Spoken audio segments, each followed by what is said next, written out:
Ladies and gentlemen, I can hardly contain my excitement because tonight we got the long-awaited WrestleMania rematch we've all been waiting for. Fandango, Jericho 2. Oh yes.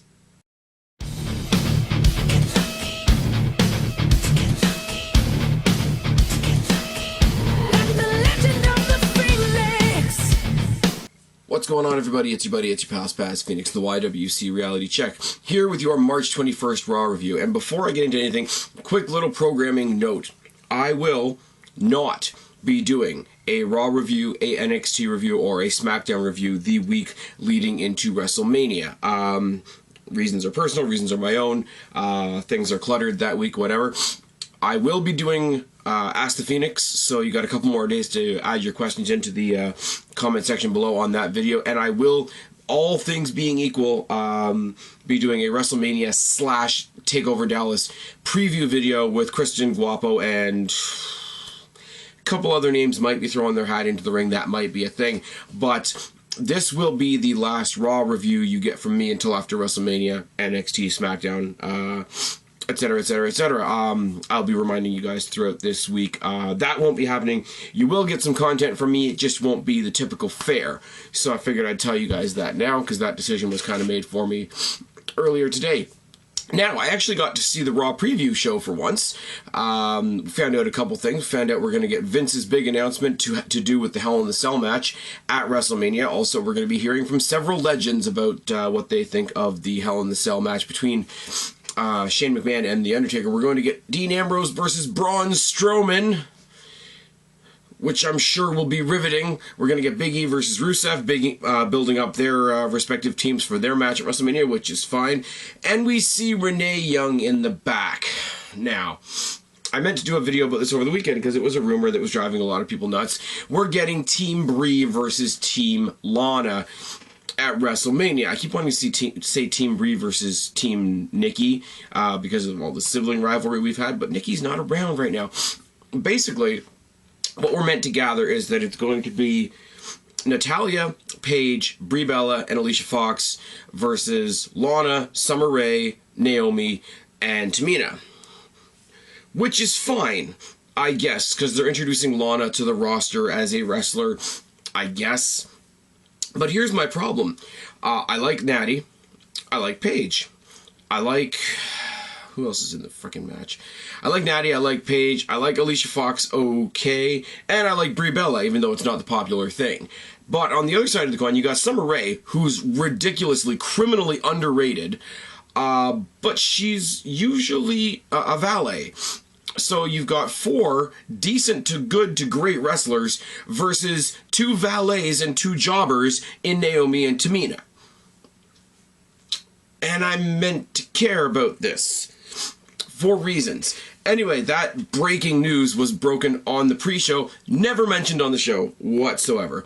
That's great. We start off the actual show replaying Roman Reigns' beatdown of Triple H last week. We see Stephanie come out talking about how Triple H is not here this week. He's got corporate responsibilities. Talks about the attack on Roman Reigns, or so the attack by Roman Reigns last week. Mocks Roman Reigns for being short-sighted. I'm guessing what she was going to say is, hey, if you had beaten up my husband any worse, he wouldn't have made it to WrestleMania. You wouldn't have had your title shot. She didn't get to finish that thought. Roman Reigns comes down. Roman Reigns. Here's the thing. I know we've been saying forever and ever and ever that we want to change him up from the Shield gimmick because he's the one that's still sort of in the Shield gimmicks. But at this point, Roman Reigns coming down the ramp just looks strange. I hope that's not a dig on Roman Reigns because I give him a lot more slack than most people do. But it is very strange to see him come through the... Come down the rampway, sorry. There were rumors all day that WWE was very nervous about Roman Reigns' crowd response because they're in Philadelphia and they're a rowdy crowd and whatever. And if literally that is the reason they told him not to enter through the crowd, WWE, where's your balls? A little bit. He grabs the microphone and sarcastically shushes Stephanie, which of course drives her nuts. Says the real reason he's not here is because he fears another beating. Tell him that last week's beating will be nothing compared to the beatdown I give him at WrestleMania. And this is a good point. He says, just so you know, at WrestleMania, at your show, in your stadium, in your ring, fighting your husband, I'm going to take back my title. There's nothing you or your daddy's money can do to change that, and I will be the new authority.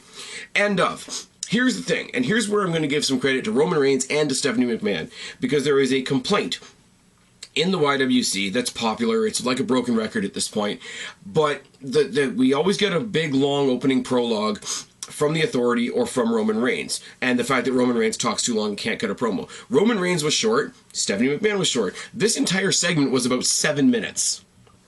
Now, was it absolutely mind-boggling? Is Roman Reigns suddenly the next CM Punk or Paul Heyman? No, I'm not going to say that. I'm going to be realistic, but I'm going to say these are the, when I say WWE is taking small steps in the right direction, this is the kind of stuff I mean. We're going to get to something else a little later on, but we get the first match of the night is Styles versus Owens, a rematch from SmackDown, and I will admit, although I had some fun with some other things in the night, this is the best match of the night, and it shows because WWE gave this match 3 segments, and what happens at the end is pretty spectacular as well.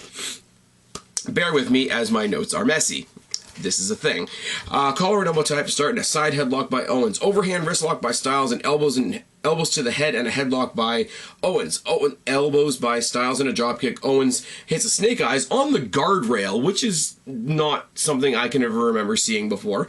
As we go to commercial break, a grounded side headlock by Owens as we come back from commercial break. Lets him up only to bring him down with a hair takedown. Head scissor from the mat by Styles. See, he took Styles down. Styles is lying on the mat. Basically thrusts his his lower body up to grab Owens for a head scissor. It's really good. Follows that up with an enziguri. Crazy punches, kicks, and elbows from Styles like he does. Corner splash and a face-first wheelbarrow slam by Styles, which is impressive. If you can picture how awkward a forward wheelbarrow slam is, and then take into account how much bigger Owens is than Styles, it was a really impressive looking spot. Even more impressive is that was not the best spot in the match. Pele misses, and a lariat and a TKO by Owens. A cannonball misses, and a Death Valley driver over the knee by Styles. A top rope Frankensteiner by Styles fails, and is followed up by a fucking frog splash from Kevin Owens, which just looks like it would kill somebody. Both men trade forearm shots. Super kick by Owens, a Pele kick by Styles. They both look really, really dazed from their respective kicks, and we go to another commercial breaks. Corner chops by Owens, and a torture rack slam by Styles. Sunset flip powerbomb pin combination by Styles from the top rope. Jericho appears on the ramp as Styles is starting to gain momentum with the AJ Styles chants. Eventually, there's a little bit of a clusterfuck ending. Roll up by Owens. Owens gets the win. Styles chases Jericho out of the building because his part of this segment is over. Now, obviously, I could do without that ending. Jericho Styles are going to go do their own thing. It's very, very obvious. But it leaves Owens in the ring to brag about KO Mania and how he doesn't have an opponent for WrestleMania and how nobody's worthy and rah. Ziggler makes his claim. Miz makes his claim. Zayn makes his claim to the biggest pop of the segment. Owens says none of them are worthy, but because he's a good fighting champion, he'll talk to the Authority, see if we can arrange a triple threat match to establish a new #1 contender for the Intercontinental Championship match later tonight. Which is cool, because you guys know I want to see Ziggler versus The Miz at WrestleMania. I wouldn't mind seeing Zayn versus Owens at WrestleMania. I would love to see him fight Styles, but we see what Styles is doing, and that is as clear as the writing on the wall. He goes to Stephanie, who's mildly frustrated by the interruption, but, you know, as the case may be, he convinces her to let him put this triple threat match together so that he can have a proper #1 contender to his championship at WrestleMania. It's all good, or so we think. Following up on the segment we had last week with Mick Foley giving Barbie to Dean Ambrose, we see Dean Ambrose in a bar with Terry Funk, who's rambling very, very, very incoherently and long. I don't mean to disrespect Terry Funk here. I really don't. I know he's a legend. I know he's a Hall of Famer. I know all of these things, but oh my God, he rambles on and on and on. And we all know, after Barbie was the gift last week, we know that this is going to end with Dean Ambrose getting the chainsaw, and Dean Ambrose, in the middle of the bar, cuts up a table with Chainsaw Charlie's chainsaw, which is fantastic. We see the first of several videos of legends, because Booker T and John Cena, Road Dogg are in there. Basically, talking about Shane's return, talking about The Undertaker, talking about what Hell in the Cell means, talking about the match. at WrestleMania. This is actually a cool little thing because you're getting the view of people outside of the wrestling ring, and you got people breaking kayfabe. You got Jericho, who's hardcore heel right now in his thing with AJ Styles, but he's very neutral and very like documentary-ish in this segment. So it feels like these people are having real conversations because this match is real. It has that feel to. I don't know how to explain it properly, obviously. Big E versus Rusev. New Day's in the at the ringside area, and so is the League of Nations. But here's the thing: you guys know New Day is great, but New Day's promo, much like Terry Funk, kind of went on and on and on. And there was some good shit in there, don't get me wrong, making fun of the League of Nations. You know, it started off with them talking to Alberto Del Rio, basically like, man, what happened to you? You used to be this cool guy, this cool champion that came out in a limo. You were so hot to trot, you had your own ring announcer and all that. And now you're in the League of Nations, man. And then they go with Wade Barrett being a shitty king because he's got no crown or no kingdom and no throne, all that sort of thing. They talk about what a shame Sheamus is. Talk about Rusev being a sweaty mess, and it's a good thing he wears shoes because his feet are disgusting, and it's all good, and it's all good, and you get a Booty-O's chant from the crowd, which is fine, and New Day are great at what they do. I won't say that, and physically in the ring, they are one of the most entertaining teams to watch as well. Won't take anything like that away from them, but this is another segment that, while it was good, just went on, and all 7 guys start brawling. All 7 guys. Now, the commentators are almost purposely vague when they talk about this match at WrestleMania, because as far as I know, as odd as this sounds, it is a 3-on-4 match for the Tag Team Championships at WrestleMania. But they just say on the commentator table, when these two teams collide, when these two teams collide, when these two teams collide. So I don't think WWE knows how this match is quite going to go. It just ends up in a brawl, and I figured that means we weren't going to get a match, but we did, and it's okay. Big E bails. Big E and Rusev brawl outside. Mudhole stomp and a corner spear by Big E. Choke on the ropes and a splash on the apron by Big E. That running splash that he does on the apron is pretty damn good for a guy his size, isn't it?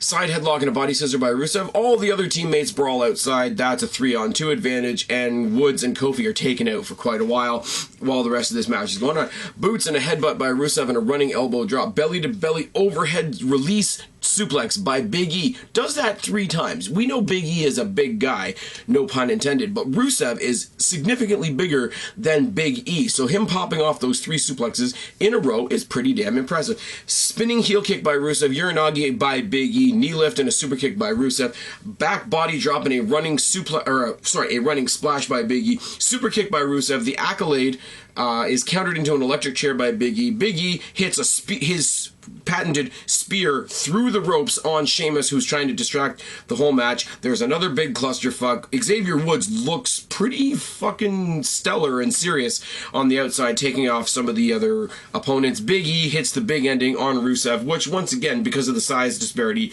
does look really good. Big E gets a win. Big E, as much as we know that the New Day as a whole are a pretty damn well-oiled athletic team, Big E on his own looked fucking fantastic in this match, I have to say.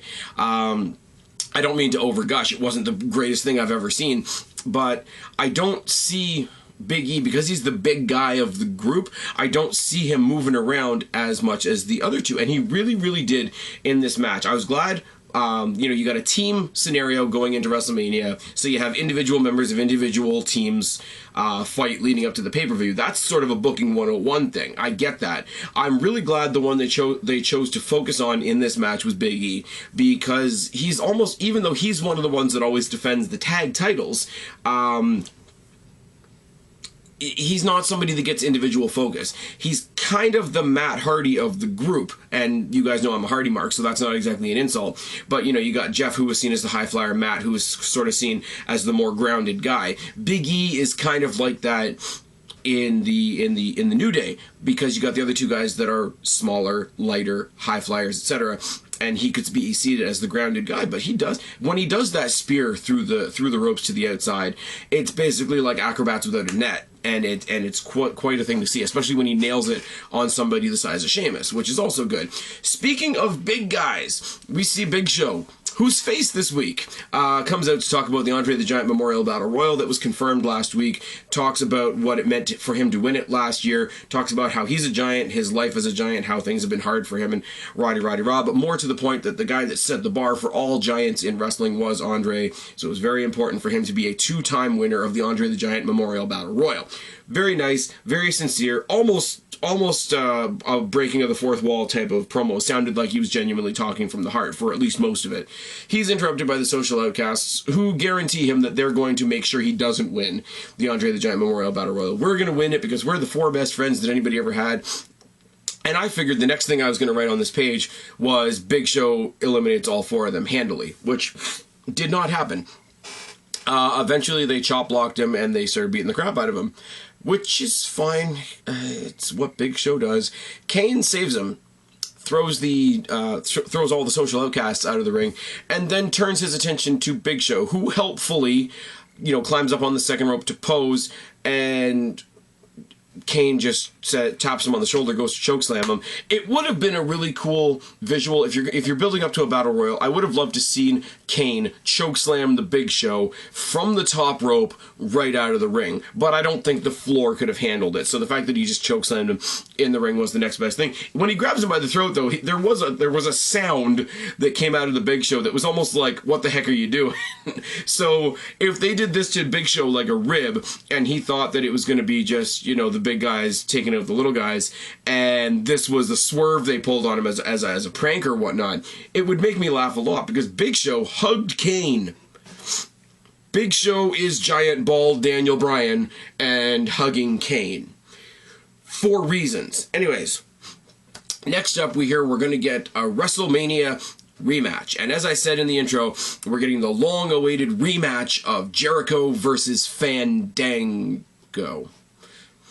I was really, really hoping, I'm not gonna lie, and mostly so that I could pick on my friend Kristen, who's one of the biggest Jericho fans I know. I was really hoping, because of the Jericho interference in the AJ Styles match earlier, I thought that AJ Styles was going to cost Jericho this match, and I was going to be able to laugh and say that Fandango was 2-0 against Chris Jericho.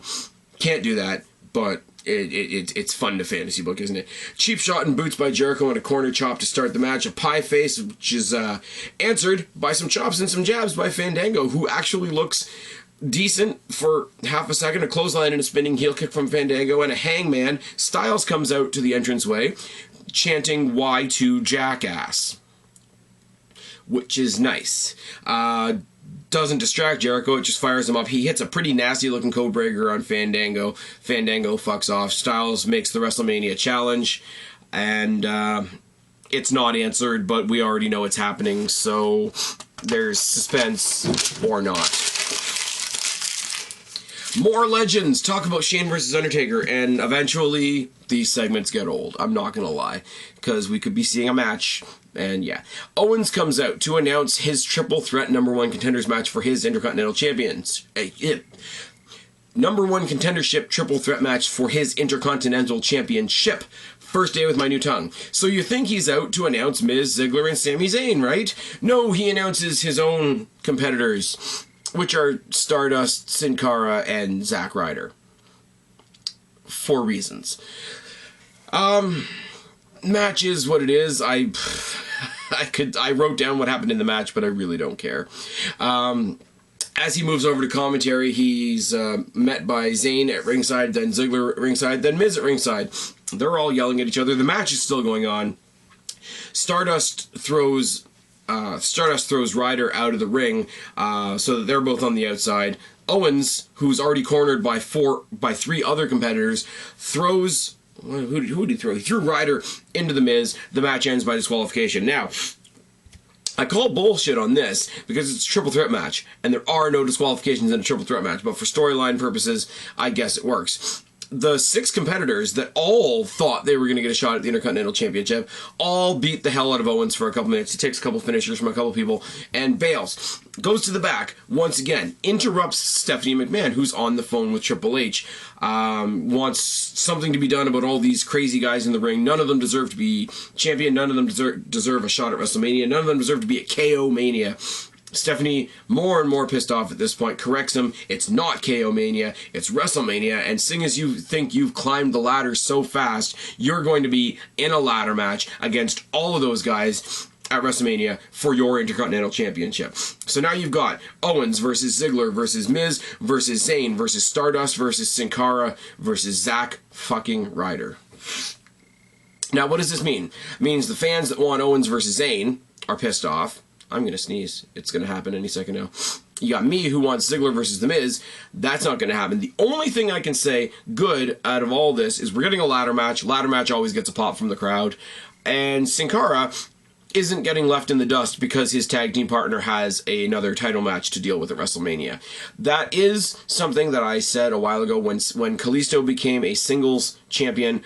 I figured Sin Cara was going to do one of two things. He was either going to get left in the dust or he was going to turn heel. The fact that he was dressing in black the last couple of weeks really lent itself to the fact that he might be turning heel. But turns out he's going to get a championship opportunity of his own. Do I think he's going to win? Abso-fucking-lutely not. Do I think Ryder is going to do anything other than take a couple of good bumps in this match? No, but the other ones, Sami Zayn, if he doesn't win this match at WrestleMania, is going to make a hell of a showing of himself. I know in ROH, I've been told 100 times that these guys are famous. Him and Steen are famous for their ladder matches, so it'd be interesting to see what they do there. Miz deserves a WrestleMania match at WrestleMania. I don't care what people say. I'm not saying he has to win. I'm not saying he has to be in the main event. I'm not saying he has to be a champion. But Miz, for all the shit that he takes all year, deserves to perform at WrestleMania. Ryder is Ryder. Ziggler will be there to bump because it's a ladder match and it's what he does. I don't know. I mean, are there things we're not getting because we're getting this match instead? Yes. Are they unfortunate? Yes. Do I think we're going to see them after WrestleMania? Yes. So it's not horrible. But I do think that this match will be one of the spectacles of the show, and that you can't deny, because there's a lot, no matter what you think of the individuals that have been put into this match, there's a lot of talent in those 7 guys in that ring, and there's a lot they could do with a ladder at WrestleMania in front of 105,000 people.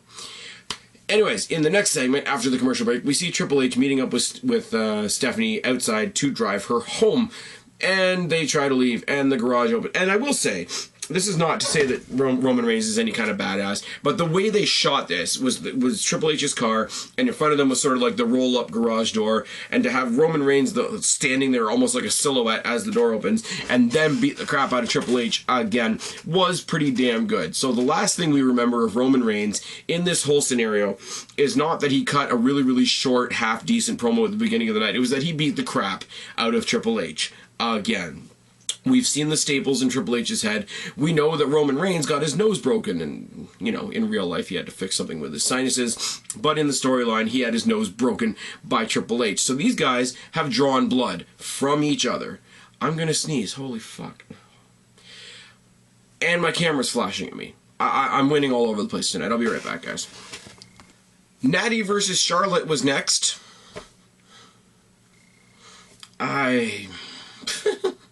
Nattie versus Charlotte.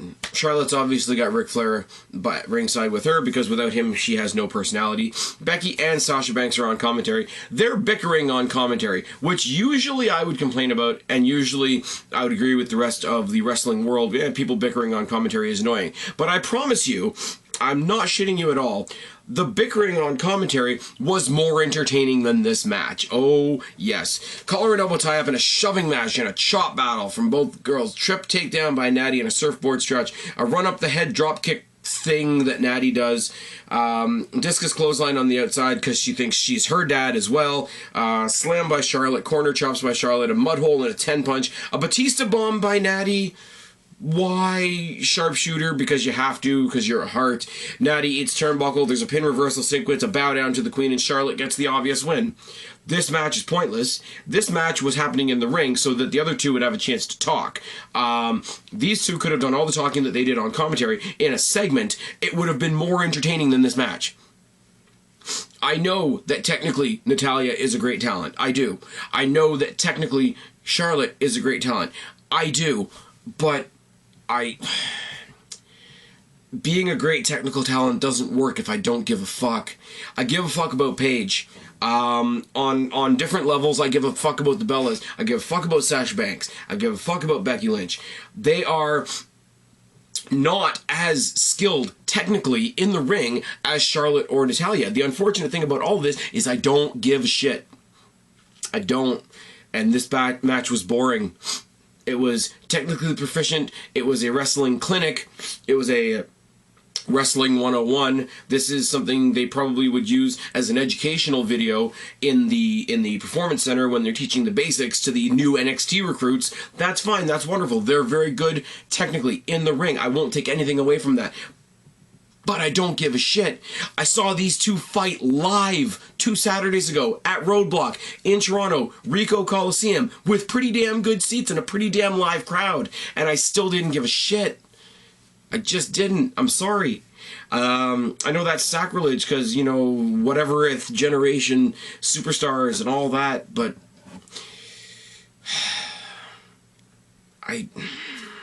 sad.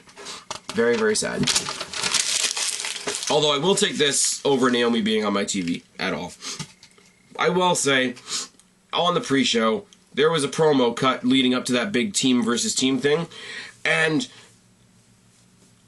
I had 2 cavities filled in January. Make any jokes you want about that, whatever. I had 2 cavities filled. Freezing wore off when I was doing my top left one. Midway through getting this filling, my freezing wore off. And let me tell you, that is pretty fucking excruciating.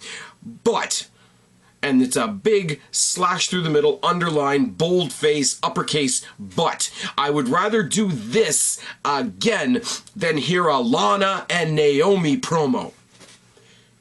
Just saying. Bubba Ray versus R-Truth was a squash match. Bubba Ray squashed. They double team. Goldust comes out to make the save. They beat the crap out of the team that will be known as Golden Truth. Usos make the save. Usos almost put Devon through a table, which is, you know, it is what it is. It's leading to these two guys having a tables match at WrestleMania, which will be great. Here's the thing. I don't mind this match as much as some people do. I know people are sick of the Usos. I know people don't like the Dudleys because we're not supposed to like returning talent, whatever. This match at WrestleMania, whether it's a tables match or not, will be good. The match will be good. I don't care about the build because they're not doing anything. I want to get to the show because I can't wait to see what they do at the show because that will be good. This match doesn't need to be built, in my opinion. So both teams can do other things until WrestleMania for all I care because I don't care about the build. I like the Usos. I like the Dudleys. They're going to fight at WrestleMania. Happy days. Golden Truth got squashed in the middle of all this. Again, this is an exact same sequence that they either did last week on Raw or last week on SmackDown. So it's getting a little repetitive. Vince's big announcement. Vince comes out, and the first thing I see as he's making his way to the ring is somebody's got a drawing of Roman Reigns, and the caption underneath says, "Vince needs to be Superman punched." That made me smile. That means that not everybody is hopping on the bandwagon and hating Roman Reigns, and it just proves what a great heel Vince McMahon has always been. He does his typical spiel about the fantasy land where Shane McMahon can beat Undertaker at WrestleMania. But he says, don't underestimate Shane. Shane will be the most formidable foe that Undertaker has ever faced at WrestleMania. And Twitter blew up, which made me laugh. But he was right about one thing. Undertaker's going to win at WrestleMania because Undertaker is indeed my bitch. And listening to Vince McMahon say he's my bitch is probably one of the most awkward things in promo history since What's Up My Nigga. Anyways, he adds the stipulation onto there. Basically, it's a career-threatening match. He doesn't say that it's a career-threatening match, but he basically says if he loses at WrestleMania, this will be his last WrestleMania. So basically, he's put Undertaker's career on the line. And I think it was good mic work that said, WWE can't be this dumb twice. They can't give the streak to Lesnar and Undertaker's entire career to Shane McMahon. Don't underestimate the WWE and the weird things that they might do, is all I'm going to say. Ambrose versus Strowman with Paul Heyman on commentary. Paul Heyman does his best to put over Lesnar, who's not there, does his best to give... He does the thing where it's like, we respect Dean Ambrose, and he's a formidable opponent, but my client's going to win. And Paul Heyman is better at that than anybody else, because Paul Heyman knows... sort of promotions 101, if you call your opponent a loser who's nothing and rah, and you win, you've beaten somebody that you just convinced us was nothing, so you don't look good either. So it's one of those big up your opponent so that when you beat them, you've beaten somebody big. Paul Heyman basically does that on commentary throughout this match, and they sort of play up the fact that Brock Lesnar is going to be on SmackDown, which is fine. Strowman shouldn't be in a main event. The Philly crowd chants "This is boring" through the whole match. Ambrose, and I like Ambrose, and we all know how awesome Ambrose is. Ambrose looks awkward wrestling Strowman because Strowman doesn't do fuck all. Eventually, Ambrose basically says "fuck it" at around the same time the crowd does, grabs a chair, swings the chair, disqualification, dirty deeds on the chair, gets in Heyman's face. The last thing we see is him in Heyman's face, basically, you know, pass that message on to your client or whatever. You got Paul Heyman doing is, hey, I'm just an advocate. I'm just an advocate. Could have done without that main event entirely. But we got the Styles Owens match on this show was great. The announcement of the 7-man is going to divide the YWC. I don't mind it at all. More build. We didn't get any build towards the Sin Cara Kalisto thing, but I mean, his partner got a little bit of shine tonight, so that's good. More intrigue to the Hell in the Cell match. We've built up Ambrose Lesnar as much as we could without Lesnar actually being here. Another beatdown on Triple H from Roman Reigns. A lot of cool stuff happened. We're going to get that 4-on-4 women's match. Okay. I don't know what to say about it. I really don't. When I heard about it on the weekend, I was gonna do a video on it, and then I'm like, no. I will at some point be doing a video about all the news concerning Eric Young and Bobby Roode. Don't know if they're coming to WWE, so it doesn't make any sense to tack it on the end of a Raw review, but I will do a video on that at some point, probably either tomorrow or on the weekend. Long weekend for us here in Canada. I don't know around the world who gets Easter weekend and who doesn't, but I get Friday off, and that's always a good thing, isn't it? Raw was good. I hate to sound like a broken record, but it was good because it was structural, because it was functional. It was bricks in the wall leading to WrestleMania. Will this show stand out on its own as a greatest Raw of 2016? No. None of the Raws leading up to WrestleMania do that, because they're all building blocks for that big show. Promise you guys I would try to remember to do it. I guess this is the last one you're going to get until I do the preview next week. But WrestleMania, so far, we've got the Andre Battle Royal, which so far has Kane, Big Show, and the Social Outcasts in it. Good thing it's on the pre-show. We got Team Brie versus Team Lana, which I said again is Alicia Fox, Brie Bella, Paige, and Nattie versus Summer Rae, Lana, and the Jobbers. Usos versus the Dudleys, which I'm going to bet the house will be a tables match by the time we get to WrestleMania. Ryback versus Kalisto, which is nice. New Day versus the League of Nations, 4-on-3 for the tag titles, which just makes me laugh. Jericho and Styles has all but to be announced. Becky versus Charlotte versus Sasha for the Divas title will be one of the best matches of the night. Undertaker versus Shane in the Hell in the Cell, career-threatening versus Shane's possibly the new GM thing. The 7-man match for the Intercontinental Championship. Owens, Miz, Ziggler, Zayn, Stardust, Sin Cara, Zack Ryder will be good. Ambrose Lesnar is going to be a car crash in the best way possible. Triple H versus Roman Reigns is happening, whether you like it or not. I've been Spaz, your YWC Reality Check. Subscribe up there, talk down there, start a conversation, keep all these conversations going. Don't be a stranger. I'll talk to each and every last one of you later, but for right now, I'm tagging out. Bye, guys.